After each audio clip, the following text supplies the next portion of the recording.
like before. Welcome to WatchMojo UK, and today we're looking at instances of British celebrities moving across the pond to broaden their careers, only to ultimately be rejected by American audiences, sometimes after some initial success. Breaking America, one American at a time. Before we begin, we publish new content every day, so be sure to subscribe to our channel and ring the bell to get notified about our latest videos. Number 10. Lenny Henry. As a legend in the UK comedy scene, it's a surprise for the British audience that Lenny Henry didn't get big over in the States. I did this thing, and what was wonderful was my family, my cousins, my brothers and sisters gave me a round of applause, and it was the first time that acknowledged that I was this other person. But he tried to get in there in 1991 by starring in the film True Identity. Henry played a guy who pretended to be white to escape the mob. Unsurprisingly, it was a box office flop. This is not gonna work. Nobody is gonna believe that I am a white guy. Yet behind the scenes, Henry, who lost weight for the role, was regularly demanded to lose more by producers. As such, this wrecked his confidence, and he hasn't starred in a live-action cinematic film since. This is the TV. Don't catch you watching now. Kids don't be watching now. They all watching YouTube now. There were rumors that Henry had signed a multi-picture deal before True Identity was released. If true, the mediocre response to the movie seemingly destroyed that deal. I gotta get my life back, man. One day I'm gonna go home and say, Mammy, don't you know me? Number 9. Jeremy Kyle. How much of this has sneaked up on the population, and how much of it do you think is down to personal responsibility as well? I think there always has to be personal responsibility. For years, the UK audience couldn't escape Jeremy Kyle, as his self-titled talk show dominated daytime TV, with The Oprah Winfrey Show coming to an end in 2011. Until we meet again. The US was looking for a new, similar program to take over. Kyle's show was syndicated nationwide as a hopeful replacement, yet by the end of 2012, Denmark Mercury released a statement that Kyle's US attempt was cancelled due to low ratings. Because you're a joke and you're a joke and you shouldn't be together. The final episode of The Jeremy Kyle Show aired in 2013. From there, the host returned to Blighty and picked up where he left off from his original show. We always do this in a certain way, which is to try and give everybody a chance to tell their side. Well, that is until 2019, when a scandal involving the passing of a guest caused the show to be cancelled. I would question the amount of help and support that actually comes out of appearing on a show like The Jeremy Kyle Show. Number 8. Martine McCutcheon. This is Natalie. She's new, like you. Hello, Natalie. Hello, David. Sir. When she was 12 years old, Martine McCutcheon appeared in a Kool-Aid commercial in the US. Oh, yeah. It would be years before she gave America another shot. In the meantime, McCutcheon made her name as a soap star in EastEnders, as a theatre actor, and as a musician. Tell me you love me when you leave. But it was the success from 2003's Love Actually which catapulted her back into American consideration. These have just come through from the Treasury. And these are for you. She arrived in Los Angeles to audition for roles and get a record deal. McCutcheon stated that she was told she was England's answer to Jennifer Lopez. Instead, she was dropped by her agency after reportedly causing a scene at Elton John's post-Oscars party. I'll be going then.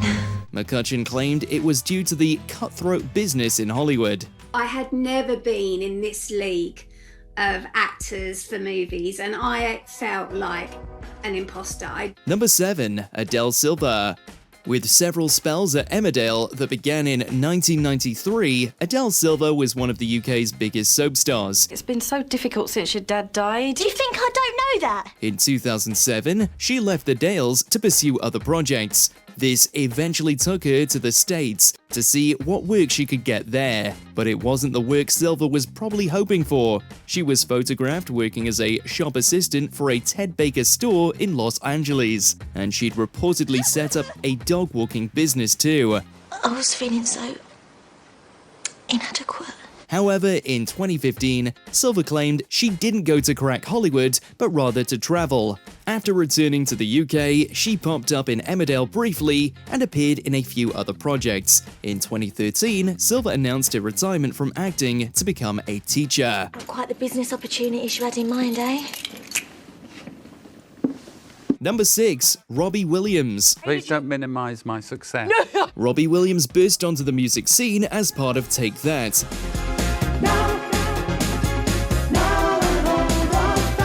Then became one of the biggest pop stars in the UK when he became a solo act. His albums and singles regularly topped the charts. With that popularity, in 1999, Williams attempted to launch an American career by appearing on talk shows and performing stateside. Was that actually part of a plan to wait to kind of hit the US? No, actually what happened was this. You know, like when Britney got the umbrella and shaved her hair off and whacked the car? I do. Well, at the time of me promoting in America, that's where I was at. But the US audience didn't latch onto his music as much as he'd hoped, so he focused his energies elsewhere. Because of constant UK press scrutiny, Williams moved to Los Angeles to live in relative anonymity before eventually returning to the UK. If you live in Los Angeles long enough, you're gonna get some surgery. However, Williams has spoken about his regrets at not making more of an effort to tackle the American market. Down the waterfall,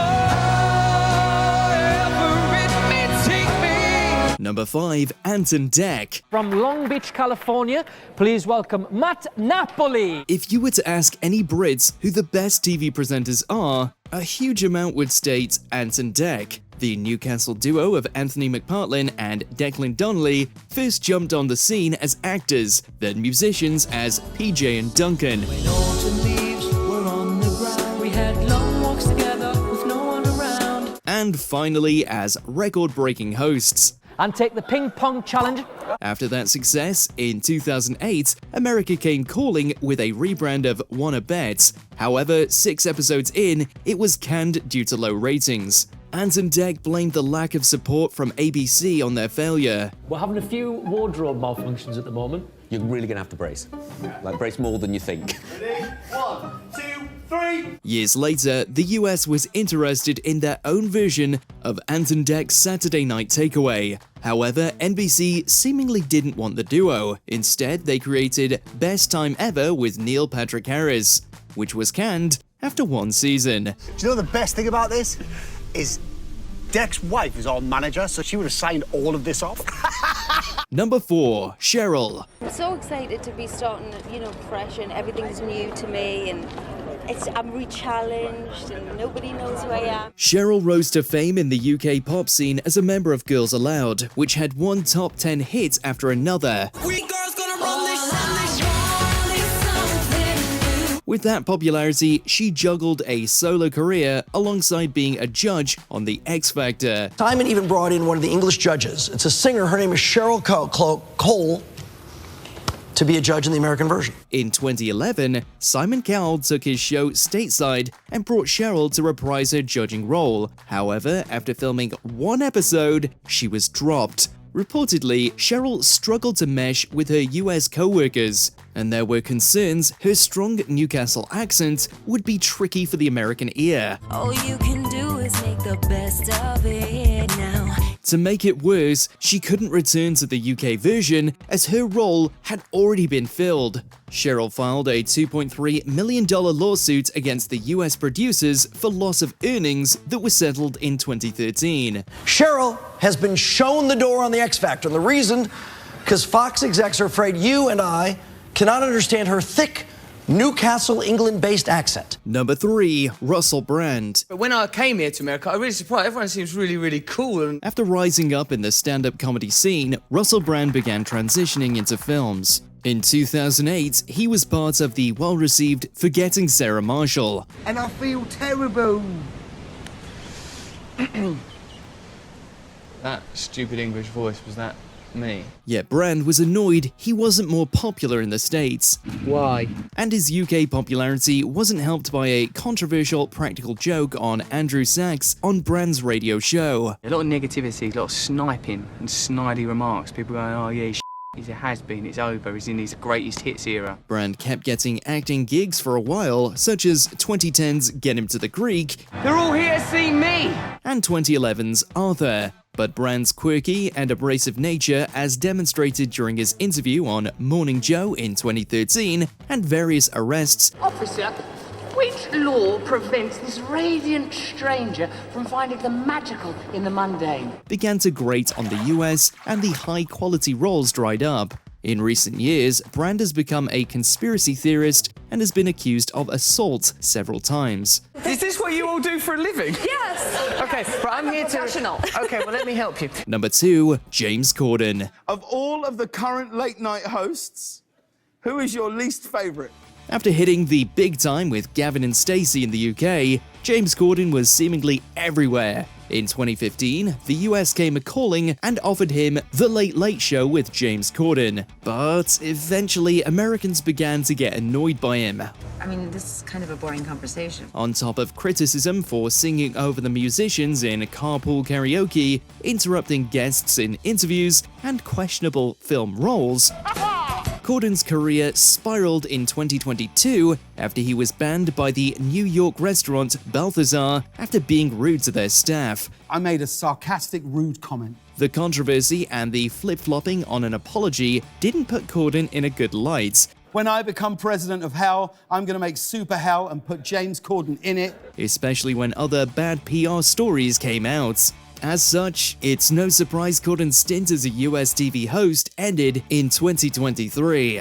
I hope I'm allowed in again one day. Number 1, Piers Morgan. I've lived and worked in America for much of the past decade. It's a magnificent country, a land of true opportunity that affords anyone, even British chancellors like me, the opportunity to live the American dream. After his success on The Celebrity Apprentice and judging on America's Got Talent, the American career of Piers Morgan seemed to be on the up. After all, his UK one wasn't in a good place after being fired as an editor for the Daily Mirror. With his stock rising, Morgan took over Larry King's spot on CNN. I mean, you can't even pay attention for 60 seconds. And hosted Piers Morgan Live in 2011. While it started off well, the show began a downward spiral. You're a terrible interviewer. Morgan's controversial journalistic style was even mocked several times on Saturday Night Live. I'm Piers Morgan, and what I lack in journalistic integrity...